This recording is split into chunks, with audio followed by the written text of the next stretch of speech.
I remember Colbert did the vaccine. Oh, the dance, yeah. Right. Vaccine. Like, what the? You took tequila and went vaccine. What the ball sack are you? Again, maybe the writer should have been fired for coming up with that piece because that was garbage. Yeah. Hot, stinky garbage.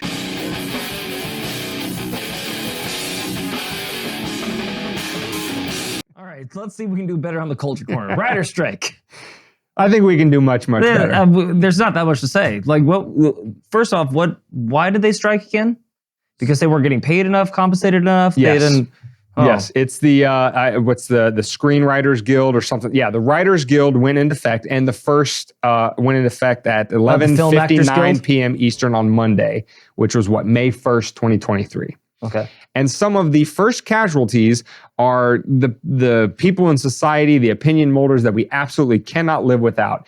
NBC's Tonight Show with Jimmy Fallon, The Late Night with Seth Meyers, CBS's Late Show with Stephen Colbert, and ABC's Jimmy Kimmel Live are all set to go dark. And so what they've been doing this week, insulted people that didn't want to get the jab and had very, very poignant pieces making fun and ridiculing those people and saying we don't need them. Like, I believe Jimmy Fallon said, "Let him die." Hey, Wheezy or whatever the fuck he called him, and then was that was Jimmy Fallon. That was Kimmel. Oh no, I said Jimmy Fallon. Yeah. I meant Jimmy Kimmel. Sorry, my mistake. I think of all of these names here, I think Fallon and Seth Meyers are the least guilty. Right. But Colbert and Kimmel were terrible. I remember Colbert did the vaccine. The dance, yeah. Right. Vaccine. Like, what the? You took tequila and went vaccine. What the ball sack are you? Again, maybe the writer should have been fired for coming up with that piece because that was garbage. Yeah. Hot, stinky garbage. Well, and the reason why this is the Culture Corner segment is because, and David and I talk about on this podcast all the time, is what are media and entertainment, nominal entertainment, if you think these comedians with non-comedic talent or jokes anymore, if you call them entertainment, what are they there to do? They are there. Failing New York Times. They are there to opinion mold. They are there to tell you what is acceptable opinion, and sometimes more importantly, what is not acceptable opinion, and what you need to fall in line with, or you're going to get some, hack job of a joke aimed in your direction. You're not going to be part of our team anymore if you don't get down with the program. Right. So it's particularly funny. Down with the sickness, Dane. Come on. Sometimes I miss the opportunities, but that's what we have you here for, is to fill in the gaps of my own lack of comedic timing. But I never claimed to be a comedian, so I'm off the hook. Neither have I. No, I'm talking about relative to these guys. Oh, okay. Yes. I thought you were... No. Punching back.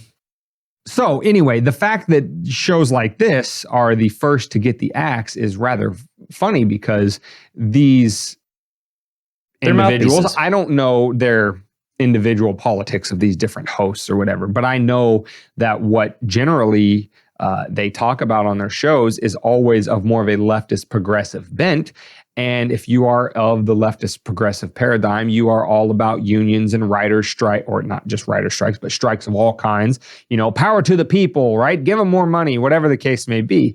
And so when you are forming the culture in such a way that it could come back and smack you in the ass when you least expect it, and not in a sexual, gratifying, we like that kind of smack way. Oh my. It's rather funny to those of us on the outside that this happens to you, that you are a victim of your own rhetoric, and that maybe this would wake you up. Sometimes we like to hope. We're not going to hold our breath, but we're just kind of using this opportunity to revel in the irony of it all.